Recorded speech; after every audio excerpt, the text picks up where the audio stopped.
வணக்கம் நண்பர்களே. கம்மியான விலையில் ஈவி கார் வாங்கணும் அப்படின்னு பிளானில் இருக்கவங்களுக்கு ஒரு சூப்பரான வாய்ப்புங்க.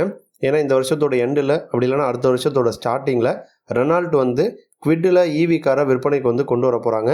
எவ்வளோ ரேஞ்சு போகும், எவ்வளோ டாப் ஸ்பீடு போகும், எந்த மாதிரி டிசைன் வந்து இருக்க போகுது அதை பற்றியும், அதேமாதிரி கியாவில் வந்து கேரன்ஸ் கிளாவிஸ் ஈவி வந்து லான்ச் ஆகிருக்கு. எவ்வளோ ப்ரைஸில் லான்ச் ஆகிருக்கு, என்ன மாதிரி ஃபீச்சர்ஸ் கொடுத்துருக்காங்க அப்படிங்கிறத பற்றியும், அதேமாதிரி கியா வந்து செல்டோஸில் இப்போ வந்து ஃபேஸ் லிஃப்ட் மாடலை வந்து டெஸ்ட் பண்ணிகிட்ருக்காங்க. அதில் என்னென்ன மாதிரி அப்டேட்லாம் வந்து கொடுத்துருக்காங்க அப்படிங்கிறத பற்றியும், ஃபைனலாக சுசுகி பார்த்தீங்கன்னா ஜிம்னியில் இப்போ வந்து பவர் ட்ரெயினை வந்து மாற்றுறாங்க. இதை பற்றி தான் நம்ம வந்து டீட்டெயிலாக வந்து பார்க்க போகிறோம். முதல்ல எடுத்துக்கிட்டோன்னா நமக்கு வந்து குவிட் ஈவியை பொறுத்த வரைக்கும் நம்ம ஊரில் இருக்கக்கூடிய குவிட்டு காரை அப்படி இவங்க வந்து ஈவியாக கன்வெர்ட் பண்ணலை. ஆல்ரெடி பார்த்தீங்கன்னா குளோபல் மார்க்கெட்டில் டாசியா பிராண்டில் இவங்களுக்கு வந்து ஸ்ப்ரிங் அப்படின்னு சொல்லிட்டு ஒரு கார் வந்து இருக்குது. அந்த ஸ்ப்ரிங் காரை வந்து அப்படியே இந்திய மாடலுக்கு ஏற்ற மாதிரி பார்த்தீங்கன்னா மாற்றி இப்போ நம்ம ஊர் ரோட்லேயும் வந்து டெஸ்ட் பண்ணிகிட்டு இருக்காங்க. இதில் வந்து டிசைன் வைஸ் எடுத்துக்கிட்டோம் அப்படின்னா அந்த ஸ்ப்ரிங் வந்து ஃபாரின் மார்க்கெட்டில் எப்படி இருக்கோ அதே டிசைனில் தான் வந்து இருக்குது. அதே மாதிரி அந்த ஸ்ப்ரிங் காரில் இருக்க சேம் பவர் ட்ரெயின் தான் இந்தியாவுக்கும் வரும்னு சொல்லியிருக்காங்க. 26.8 கிலோவாட் பேட்டரி பேக் வந்து கொடுக்குறாங்க. அதே மாதிரி 33 கிலோவாட்டில் ஃப்ரண்ட் வீல் டிரைவ் இருக்கிற மாதிரி மோட்டார் செட்டப் வந்து கொடுக்குறாங்க. நல்ல பவர்ஃபுல்லான நல்ல பிக்கப் இருக்கக்கூடிய ஒரு காராக தான் இந்த குவிட் ஈவி வந்து வரப்போகுது. ஏன்னா 0லேருந்து 100 கிலோமீட்டர் வேகத்தை 19.2 செகண்ட்லேயே நம்மளால் ரீச் பண்ணிட முடியும்னு சொல்லியிருக்காங்க. கிளைம் ரேஞ்ச் பார்த்தீங்கன்னா 225 கிலோமீட்டர் வரைக்கும் வந்து சொல்கிறாங்க. ரியல் டைமில் எப்படியுமே நமக்கு 175 ப்ளஸ் மைலேஜ் வந்து கிடைக்கும். அதேமாதிரி டாப் ஸ்பீடு 125 கிலோமீட்டர் வரைக்கும் போக முடியும்னு சொல்கிறாங்க. ஃபாஸ்ட் சார்ஜிங் ஆப்ஷனும் வந்து கொடுக்குறாங்க. 20%லேருந்து 80% வரைக்கும் 45 நிமிஷத்துலேயே வந்து சார்ஜ் பண்ண முடியும்னு சொல்கிறாங்க. அதேமாதிரி 10 இன்ச்சில் இன்ஃபர்டைன்மெண்ட் சிஸ்டம் வந்து வரும். 7 இன்ச்சில் இன்ஸ்ட்ருமெண்டல் கிளஸ்டர் வந்து வரும்னு சொல்லியிருக்காங்க. இதை தாண்டி ABS, airbag, tyre pressure monitoring system, Isofix mount இந்த மாதிரி ஃபீச்சர்ஸ்லாம் வந்து இந்த காரில் கொடுக்க போகிறதா சொல்லியிருக்காங்க. இந்தியாவில் ஆல்ரெடியே பார்த்தீங்கன்னா சின்ன விலை குறைவான ஈவி கார்னு பார்க்குறப்ப எம்ஜியில் கோமட் இருக்குது, டாட்டாவில் டியாகோ இருக்குது, அதேமாதிரி டாட்டாவில் பஞ்சுமே இருக்குது, சிட்ரியான் E-C3 இருக்குது. இந்த கார்கள்லாம் போட்டிக்கு வந்துருக்கு. அந்த மாதிரி சூழலில் கம்மியான விலையில் நம்ம பேஸ் மாடலாக எடுத்துக்கிட்டோன்னா 5லேருந்து 7 லட்சம் ரூபாய் விலையில் இந்த குவிட் ஈவி கார் இந்த வருஷம் எண்டு அப்படி இல்லைன்னா அடுத்த வருஷம் விற்பனைக்கு வந்து வரப்போகுது. அடுத்த அப்டேட் எடுத்துக்கிட்டோன்னா கிளாவிஸ் ஈவியை இப்போ வந்து அஃபிஷியலாக லான்ச் பண்ணியிருக்காங்க. புக்கிங்ஸ் வந்து 22ஆம் தேதி ஜூலை மாதத்துலேருந்து ஸ்டார்ட் ஆகும்னு சொல்லியிருக்காங்க. ஓவராலாக எடுத்துக்கிட்டோன்னா 4 வேரியண்ட்டு 2 விதமான பவர் ட்ரெயின் ஆப்ஷனில் இந்த கிளாவிஸ் ஈவி கார் வந்து விற்பனைக்கு வந்திருக்கு. பேஸ் மாடலோட ப்ரைஸ் 17.99 லட்சம் ரூபாயில் விற்பனைக்கு வந்திருக்கு.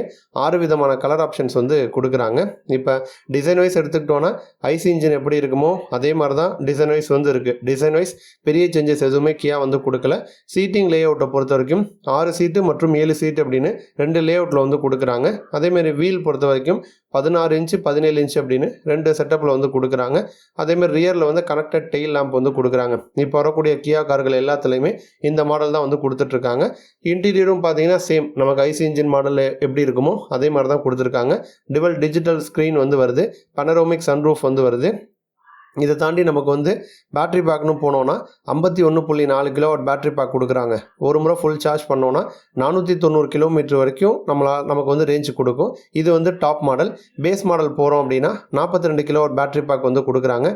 404 கிலோமீட்டர் வரைக்கும் ரேஞ்சு போகுங்கிற மாதிரி சொல்லியிருக்காங்க. அதே மாதிரி நமக்கு எலக்ட்ரிக் மோட்டார் வந்து 170 பிரேக் ஹார்ஸ் பவரையும் 255 Nm டார்க் வந்து ப்ரொடியூஸ் பண்ணும். ஃபீச்சர்ஸ் அப்படின்னு பார்த்தோன்னா லெவல் 2 ADAS டெக்னாலஜி கொடுக்குறாங்க. டுவல் டிஜிட்டல் ஸ்க்ரீன் வந்துடுது. பவர்டு மற்றும் வென்டிலேட்டட் ஃப்ரண்ட் சீட் கொடுக்குறாங்க. கனெக்டட் கார் டெக்னாலஜி, ஃபுல்லாக எல்இடி லைட் பேக்கேஜ், அதே மாதிரி பவர் மிரர்ஸு மற்றும் IRVM, 64 ஷேடில் ஆம்பியன் லைட்டிங் வந்து கொடுக்குறாங்க. மல்டி ஸ்பீக்கர் மியூசிக் சிஸ்டம் கொடுக்குறாங்க. சேஃப்டிக்குன்னு பார்த்தோன்னா 6 airbag, ABS with EBD, speed sensing doors lock, Isofix child mount, அதேமாதிரி 3 பாயிண்ட் சீட் பெல்ட் எல்லா பேசஞ்சர்ஸ்க்கும் இந்த மாதிரி விஷயங்கள் வந்து கொடுக்குறாங்க. கியாவை பொறுத்த வரைக்கும் அவங்க லோக்கலாக அவங்க வந்து ப்ரொடக்ஷன் பண்ணி விற்பனை கொண்டு வந்த முதல் ஈவி காராக இந்த கார் வந்து இருக்குது.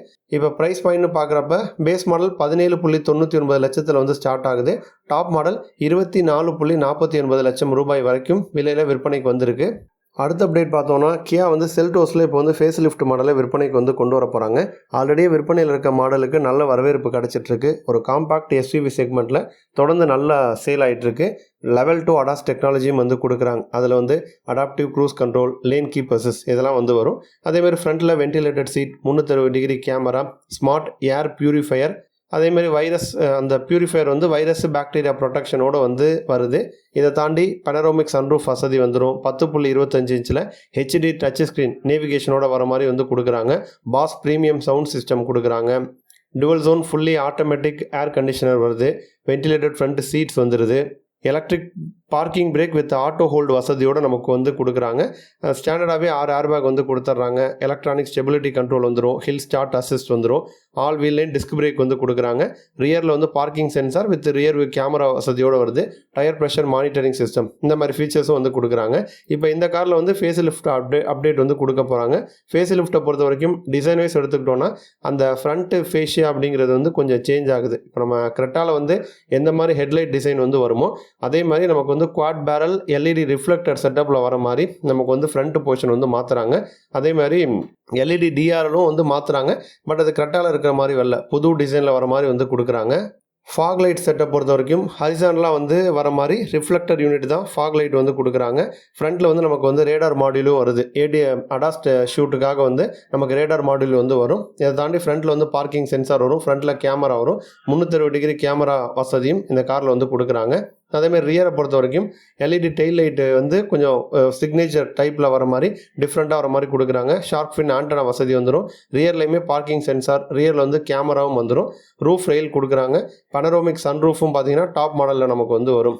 இப்போ இதை தாண்டி சைரோஸ் காரில் வரக்கூடிய சில விஷயங்களும் இந்த வரப்போகிற ஃபேஸ் லிஃப்ட் மாடலில் இருக்குங்கிற மாதிரி சொல்லியிருக்காங்க. 30 இன்ச்சில் வந்து டிரினிட்டி டிஸ்பிளே வந்து கொடுக்குறாங்க. அது அதேமாதிரி டுவெல் ஸ்க்ரீன்ஸ் வந்து கொடுக்குறாங்க. இன்ஃபர்டைன்மெண்ட் சிஸ்டம், இன்ஸ்ட்ருமெண்டல் கன்சோல் ரெண்டுமே 12.3 இன்ச்சில் வர மாதிரி கொடுக்குறாங்க. மிடில் பார்த்தோன்னா HVAC கண்ட்ரோலுக்காக 5 இன்ச்சில் டச் ஸ்க்ரீன் வந்து கொடுக்குறாங்க. 2 ஸ்போக் ஸ்டியரிங் வீல் வசதி வந்துடும். ப்ரீமியம் மெட்டீரியல் வந்து யூஸ் பண்ணியிருக்காங்க. இதை தாண்டி இன்ஜின் ஆப்ஷன் பார்க்குறப்ப இன்ஜினில் பெருசாக அவங்க வந்து கை வைக்கல. 1.5 லிட்டர் இன்ஜின் வந்துடும். நேச்சுரலி ஆஸ்பிரேட்டட் பெட்ரோல் இன்ஜின் வந்துடும். அதுமாதிரி டர்போ பெட்ரோல் இன்ஜின் வந்துடும். 1.5 லிட்டர் டீசல் இன்ஜின் வந்துடும். ஆட்டோமேட்டிக் மற்றும் மேனுவல் கியர் பாக்ஸ் ரெண்டுமே வந்து கொடுக்குறாங்க. ஸோ கூடிய விரைவில் பார்த்தீங்கன்னா ஃபேஸ் லிஃப்ட் அப்டேட் நம்ம வந்து எக்ஸ்பெக்ட் பண்ணலாம். அடுத்து ஃபைனல் அப்டேட் எடுத்துக்கிட்டோன்னா ஜிம்னி பொறுத்த வரைக்கும் அவங்க குளோபல் மார்க்கெட்டில் எடுத்துக்கிட்டோன்னா 2018 ஃபஸ்ட் டைமாக லான்ச் பண்ணாங்க. இப்போ வரைக்கும் 7 வருஷம் ஆயிடுச்சு. இப்போ இதில் வந்து ஒரு மேஜர் அப்டேட் வந்து கொடுக்க போகிறாங்க. இந்த மேஜர் அப்டேட்டை பொறுத்த வரைக்கும் நம்ம இந்தியாவை தாண்டி ஃபஸ்ட்டு குளோபல் மார்க்கெட்டில் இந்த அப்டேட் வரும். அதுக்கப்புறம் தான் நம்ம இந்தியன் மார்க்கெட்டுக்கு அதை வந்து கொண்டு வருவாங்க. ஜிம்னியை பொறுத்த வரைக்கும் நம்ம மகேந்திரா தார் காருக்கு போட்டியாக தான் இந்தியாவில் விற்பனைக்கு வந்து கொண்டு வந்தாங்க. பட் அவங்களுடைய எதிர்பார்ப்பை ஜிம்னி கார் வந்து பூர்த்தி பண்ணிச்சா அப்படின்னு கேட்டிங்கன்னா ரொம்ப கம்மி அப்படின்னு தான் சொல்லணும். ஏன்னா வந்து ட்ரிபிள் டிஜிட்டில் தான் வந்து ஜிம்னியோட சேல்ஸ் வந்து இருக்குது. பட் அதுவே தார் எடுத்துக்கிட்டோன்னா அவங்க வந்து 4 டிஜிட்டுக்கு போயிட்டாங்க. தார் காரை பொறுத்த வரைக்கும் இப்போ நம்ம 2025 எடுத்துக்கிட்டோன்னா ஜனவரிலேருந்து ஜூன் வரைக்குமே குறைஞ்சபட்சம் 7000 காராச்சும் வந்து சேல் பண்ணிடுவாங்க. பட் அதுவே ஜிம்னி எடுத்துக்கிட்டோன்னா இந்த ஒரு ஜனவரிலேருந்து ஜூன் வரைக்கும் எடுத்துக்கிட்டோன்னா அதிகபட்சமாக அவங்க வந்து மே மாதம் தான் அதிகமான கார் வந்து சேல் பண்ணாங்க. அதுவே 682 தான். அப்போ வந்து இதுக்கு மற்ற மாதம்லாம் 200, 300 இந்த மாதிரி தான் சேல் பண்ணியிருக்காங்க.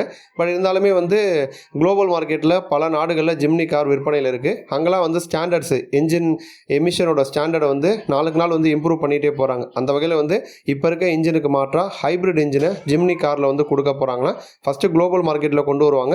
அதுக்கப்புறம் ஹைப்ரிட் இன்ஜின் நம்ம இந்தியாவில் எக்ஸ்பெக்ட் பண்ணலாம். ஜிம்னின்னு கிடையாது, மாருதி வந்து அவங்கக்கிட்ட விற்பனையில் இருக்கக்கூடிய ஹேஷ்பேக் கார்கள்லையுமே ஹைப்ரிட் இன்ஜின் வந்து கொண்டு வரக்கூடிய பிளானில் வந்து இருக்காங்க. ஃபியூவல் எஃபிஷியண்ட்டாக வந்து இருக்கும். சேம் டைம் வந்து சேல்ஸ் வந்து இன்க்ரீஸ் பண்ணோம் அப்படிங்கிறதுக்காக மாருதி அந்த ஒரு பிளானில் இருக்காங்க. நன்றி.